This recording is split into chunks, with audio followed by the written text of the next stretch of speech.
complete. Ilan-ilan po tayo dahil so blessed na natanggap natin ang Panginoon dahil sa praise and worship, gumagalaw ang Panginoon na buhay sa lugar na to. Amen! At pinapasalamatan ko din ang Panginoon dahil napakalakas po ang aking presensya, ganon din ang aking katawan dahil nakakapag-serve po ako sa Kanya.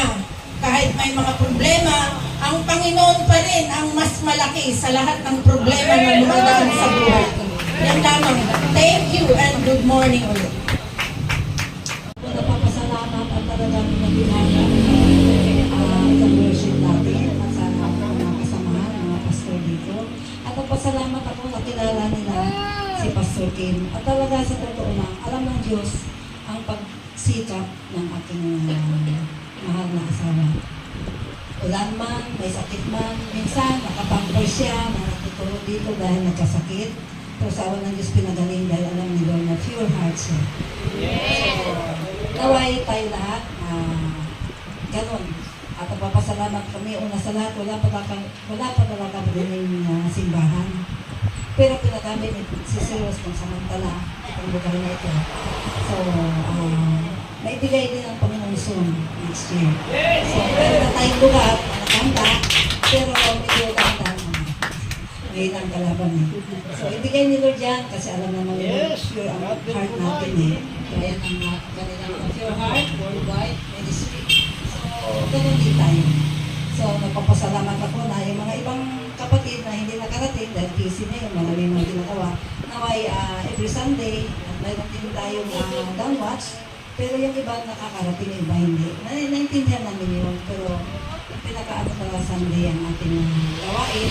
Dapat bukas, pero ginawa natin yung Saturday dahil talagang iba ay malakad. So, salamat naman sa Diyos na nagawa natin ang ating gawain. So, salamat. Sa umagang sobrang saya talaga. Dahil nakita natin ang mga kabaitan nila nang sila ay dumating. Kaya nagpapasalamat sa buhay ko. Ako ay isang 22 years old. Pero naging malakas pa rin dahil natutunan ko mananalangin para dito nung tumayo itong Pag-Peace Army dito sa atin sa Magsaysay. Si Pastor Kim, maraming salamat, at saka si Pastora, at ako'y nung kasakit ako ng high blood, sila ang ano sa akin at pressure ko. Pero ako'y pasalamat, ako'y kasi alam ninyo, matanda na, hindi tuloy-tuloy ang ano na ang pag-iisip na. Kasi hindi kagaya noon ng line of 60, line of 70, tuloy-tuloy. Pero sa ngayon, nakalimutan. Before I start my testimony, welcome po sa aming samahan po dito sa Harvest Army. Mga kapatid na galing po sa Ordaneta City, Santa Lucia, Ordaneta City, which is po Pure Heart Worldwide Ministries Incorporation. Incorporated ba to? Incorporated or incorporation man. Welcome po dito po sa Barangay Magsaysay, Alaminos City. Maraming salamat po at nakarating po kami kayo sa aming barangay dito sa Pangasinan po. At Magsaysay po ito.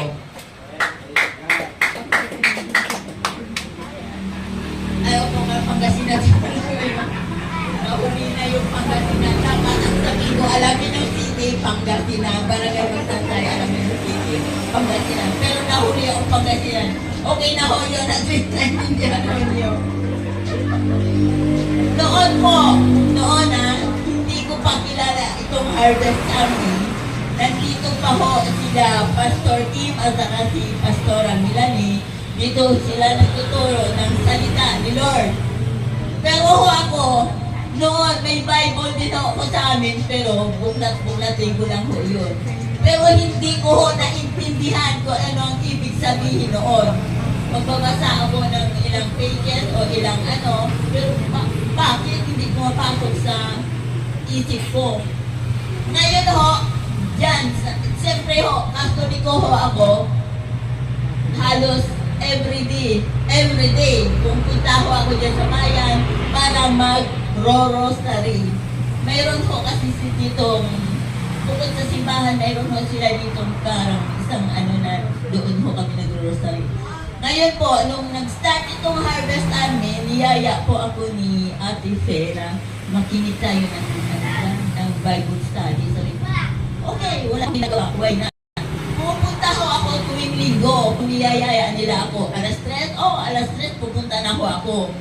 Doon ko nalaman na maganda pala at natutunan ko po ang turo ni Pastor Nick, ang turo nila Pastora Melanie, na maganda pala at ito natutunan ko yung mga salita ng Diyos. Ngayon po, binigyan nila kami ng selected na po binigyan na kami ng Bible.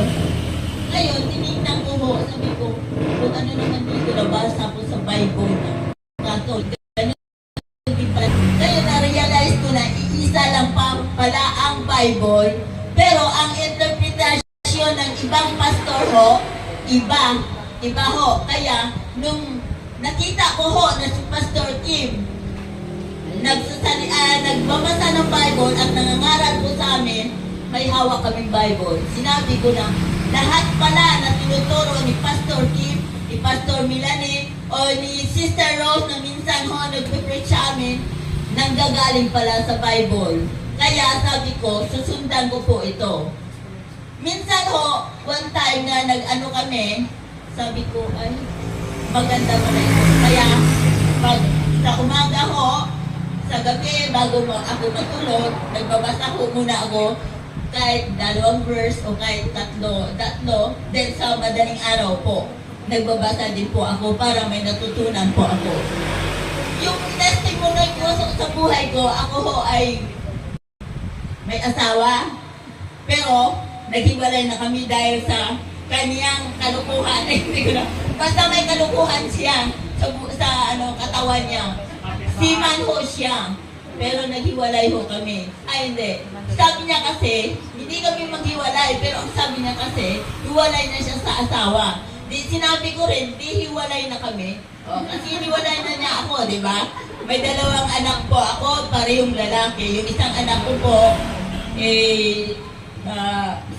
sawing palad po, nandun po siya sa, na-involved about drugs. Ngayon, nandun po siya nakakulong. Pero ang hinihiling ko po, na sana po, kung ano man ang sentensya po niya, kung ano man ang kanyang pinaparusa, pinag-aalwa na ho niya na ngayon, nandun siya sa kulungan, sabi ko sana, bumaba naman. Kung 3 taon sana, Lord, kahit 1.5 or kahit 2 years. Sabi naman ng anak ko, okay lang ma'am. Siguro, pag-isip-isip po niya na mali ang ginawa niya, that's why nandoon siya. Kaya nandoon siya sa kulungan. Natrap siya, nagkaroon siya ng yung tungkol sa drugs. Pero totally, hindi naman siya. Parang nasangkot lang po siya. Ay siya ang nauli, alangan naman habuli namin, wala naman testigo na siya ay talagang walang kasalanan. Ay siya ang nahuli, sabi ko, sa amin na yan, kasi nandiyan ka naman. Humingi ka na lang kay Lord ng magpanalangin kay Lord. Tapos sabi ko, humingi ka na lang kay Lord na sana po bumaba ang iyong sistensya, magkaroon ka ng lakas ng katawan dito. Yung hindi ikaw maano ulit sa mga kaguluhan dito. Kung ano mang kaguluhan dito, iwasan mo na para gumanda yung record. Then after that, yun nandun pa rin siya. May isang ako, at saka apo ko sa kanya, 7 years old, at least, awa ng Diyos, malalakas naman ang mga katawan namin. Kahit ako payat, pa rin ako, yun ang pinapasalamat ko kay Lord. Na hindi ako, simula nag-start ako pumasok dito sa pag-aral, salita ng Diyos, awa ng Diyos. May diabetic ako pero hindi ako nag-maintenance ng gamot. Awa ng Diyos, masaya ako at awa ng Diyos, malakas pa rin ako. Hindi ako nagkakasakit na kahit kung ano ang sakit. At una-una ko, at second, nagpapasalamat ko ako kay Pastor Akim at kay Pastor Kim at kay Pastora Melanie na siya po ang nagsusuporta sa akin. Kahit papaano sinusuportahan nila ako. Then, at kay Sister Rose, na pinagamit ko niya itong kanyang house bilang church po namin. Pinagamit ko niya ito. Sana po, iniling ko kay Lord na sana magkaroon kami ng sariling church para po may pupuntahan mo ang tao kasi minsan naaano ang tao. Yung nalilito ba siya? Saan ba? Hindi nila alam kung saan. Sana po magkaroon kami ng church. Kahit po, this year, kahit hinihiling namin this year, sana yun ho ang pamasko sa amin ni Lord. Para next year, by January, nandun na ho kami sa aming hinihiling church. Maraming salamat po at muli, magandang umaga po. Salamat po sa mga binigay mo na bigay sa amin.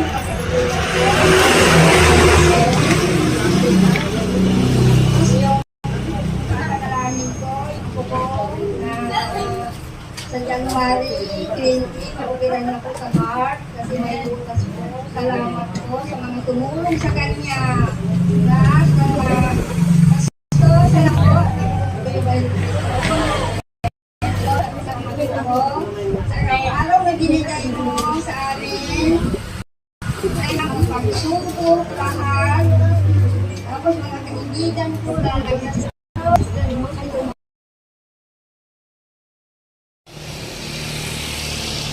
kayong makipag-isa sa mga di sumasampalataya? Maaari bang magsama ang katwiran at ang kalikuan? O kaya ang liwanag at ang kadiliman? So kapatid, hindi talaga maaari na magsama po ang liwanag doon sa dilim. At hindi rin maaari. Pinupuri ka namin, Panginoon. Hallelujah, Jesus. Pinapasalamatan ka ng Panginoon. Salamat tayo si Kia saya sa Ibukha mo ang iyong anak mo sa Panginoon. Hallelujah. Hallelujah, Iniiso sa Jesus. Diyos. Glory. Iniiso sa Kanya. Oh, Taliban mo ang sakit, karamdaman mo. Ano bang pangarap mo, kapatid? Taliban mo sa harapan ng ating Panginoon. Ano sabi ng Biblia? Ang magpala sa lingkod ng Diyos ay pagpapalain din. Ngunit, ang susumpa sa lingkod ng Diyos ay susumpain din. Mamili ka. Sumpa ba gusto mo o magpapala? Kapatid, hindi mahirap ibigay ang hindi sa'yo. Tandaan niyo mabuti. Hindi mahirap ibigay ang hindi sa'yo pag-aari. Lahat ng bagay pag-aari ng Diyos. Maging ang iyong buhay. Mga minamahal na kapatid.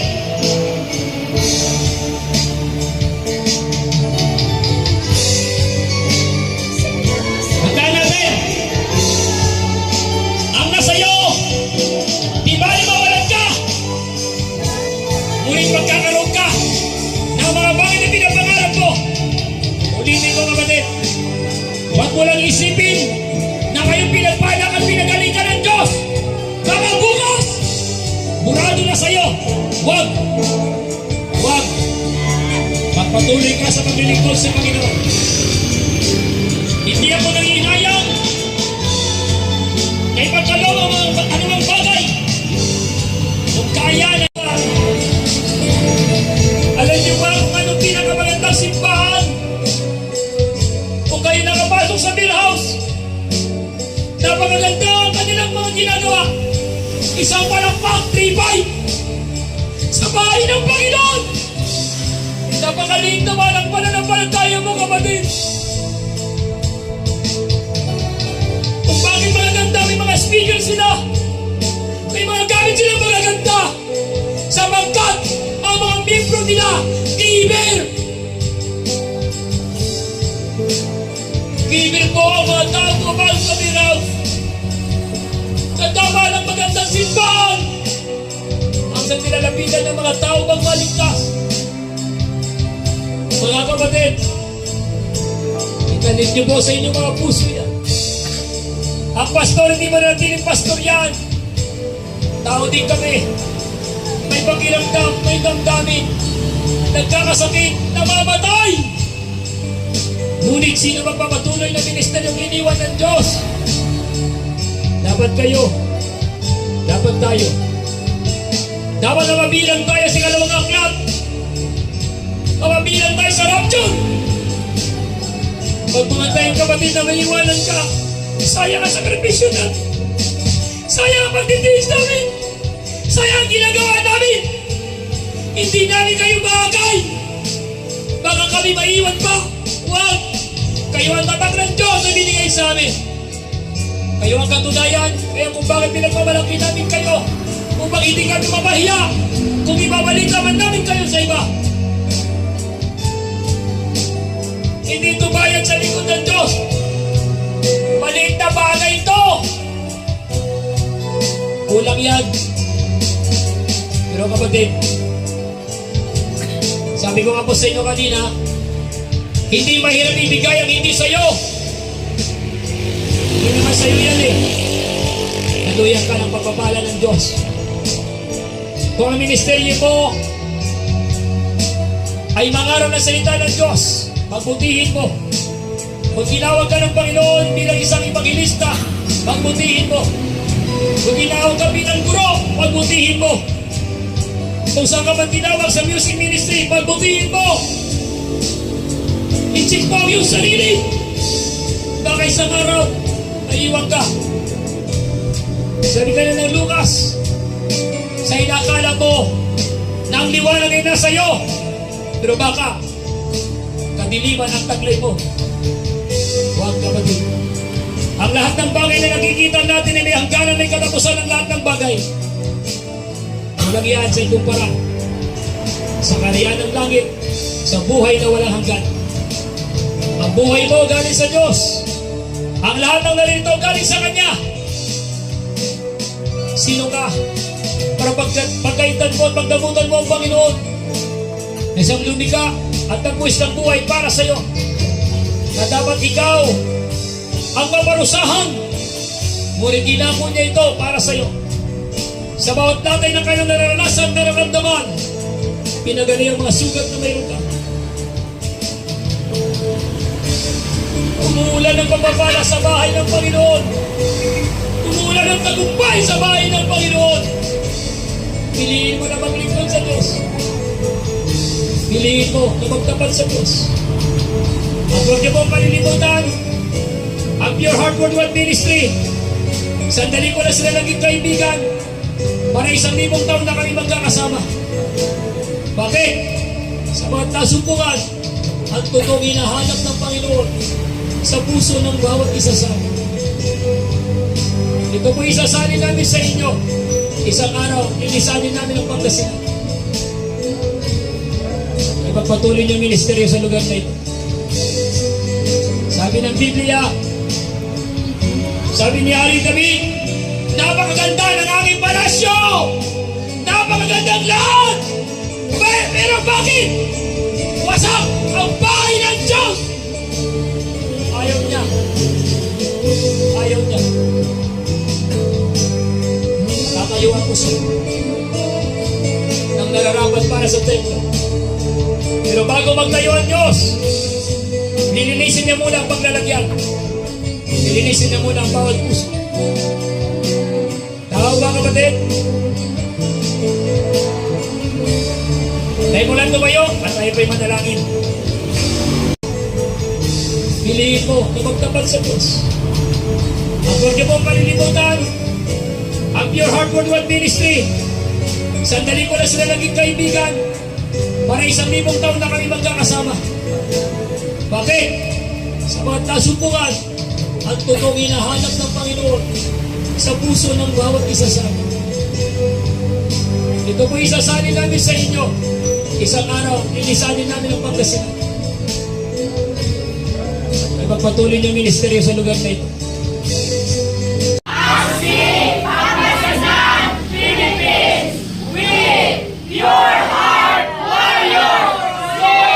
Maraming salamat po sa pamilya Portugal na pinagamit ang lugar na ito sa gawain ng Panginoon. At salamat na rin po na pamilan kami ng Haksi Pangasinan at Pure Heart